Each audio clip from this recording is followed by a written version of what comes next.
votre point de vue, hein, monsieur le préfet, madame la directrice de l'ARS. Je comprends la préoccupation hein, de mon ami Dialcolé, économique, hein, évidemment. Il aurait mieux valu qu'on puisse laisser venir les touristes. Ce serait mieux pour l'économie, pour l'emploi, etc. Mais en même temps, par rapport à ce qui se passe dans l'Hexagone, pour rester qu'au niveau du territoire de la République, on est quand même dans une situation plus favorable, non seulement au niveau sanitaire, mais au niveau aussi quant aux restrictions économiques. Nos restaurants fonctionnent, nos bars fonctionnent, les Guadeloupéens peuvent encore aller dans les hôtels se reposer, s'éloigner un peu hein, de leur milieu naturel, faire vivre un peu le tourisme. Voilà, bon, effectivement, si la septaine n'existait pas, si les motifs impérieux n'existaient pas, ce serait mieux pour le tourisme guadeloupéen. Mais on a aussi l'autre versant, c'est la préservation des capacités de notre système hospitalier guadeloupéen. On le sait que si demain ça explose, on ne peut pas compter sur la solidarité du territoire martiniquais ni guyanais, ni sur le territoire de la République qui eux-mêmes sont déjà à faire des transferts intra-régionaux et interrégionaux pour des soins d'urgence ou des soins en réanimation. Et on ne pourra pas compter là-dessus. Alors si la situation de l'Hexagone était bonne, j'aurais pu dire, prenons le risque d'ouvrir un peu au tourisme, sans restriction. On pourrait compter sur cette solidarité républicaine, nationale, mais ce n'est pas le cas. On n'est plus que jamais isolé sanitairement. Et si ça explose en Guadeloupe, ce sera la catastrophe en Guadeloupe, beaucoup plus que ce qui pourrait arriver sur d'autres territoires de l'Hexagone.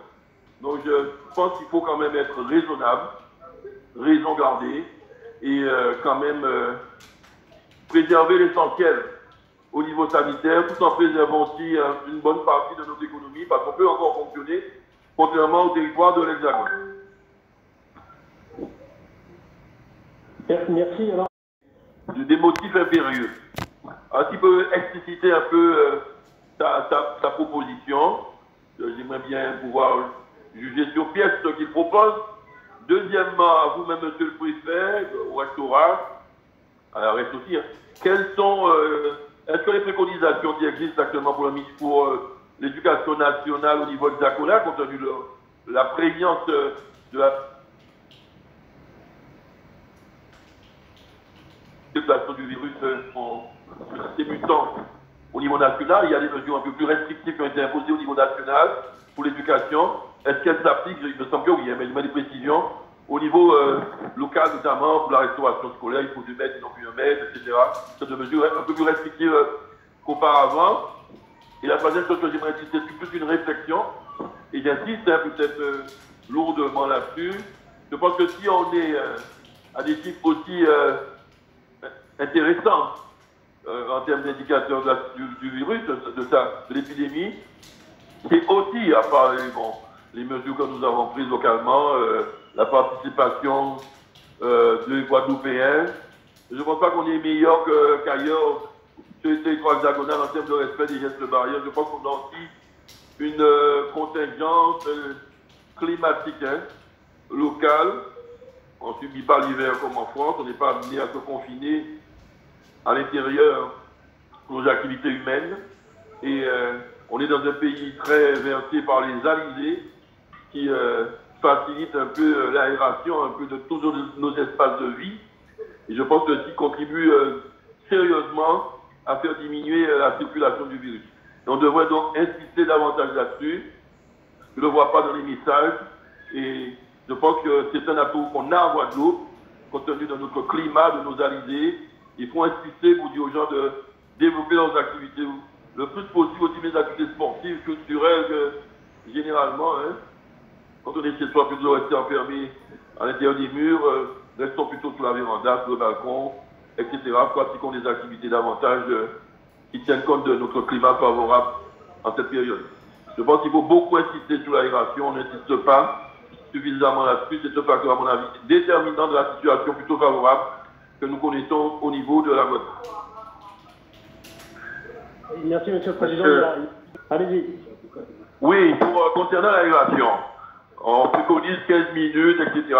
Mais ça, ce sont des préconisations générales pour l'Hexagone. C'est pour les, en période il fait froid, on va pas pouvoir, ils ne peuvent pas laisser ouvert plus de 15 minutes parce que ça va cailler à l'intérieur des locaux. Mais ça ne s'applique pas à nous. Il faut adapter ces mesures aux contingences, aux caractéristiques locales. Ici, on peut aérer en permanence des locaux. Et puis diminuer la climatisation et aérer davantage. Pour ne pas faire trop de gaspillage, c'est ce que dans le développement durable, je veux bien. Mais cette limitation à 45 minutes me paraît, à 15 minutes, ne paraît pas intéressant en Guadeloupe. On doit utiliser au maximum, de façon optimale, notre aération naturelle, quitte à diminuer pour la climatisation, laisser ouvert les portes et les fenêtres en milieu professionnel chez soi, pas pour toutes nos activités humaines. Donc, je pense que c'est avec le port du masque et évidemment les autres gestes barrières, la des mains, on les connaît déjà.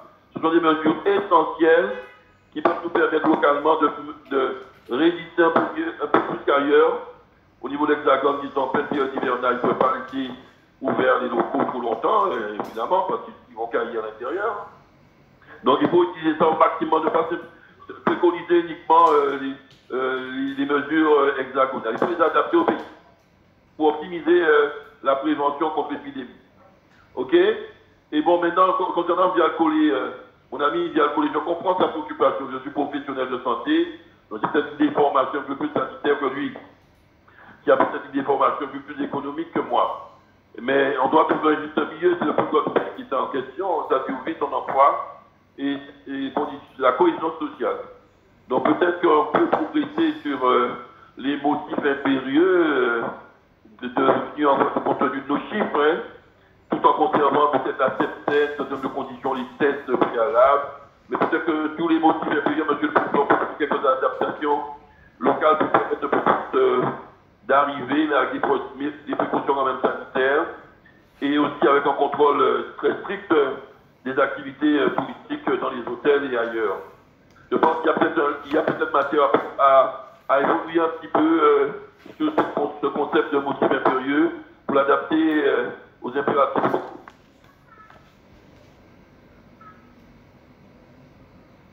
Merci.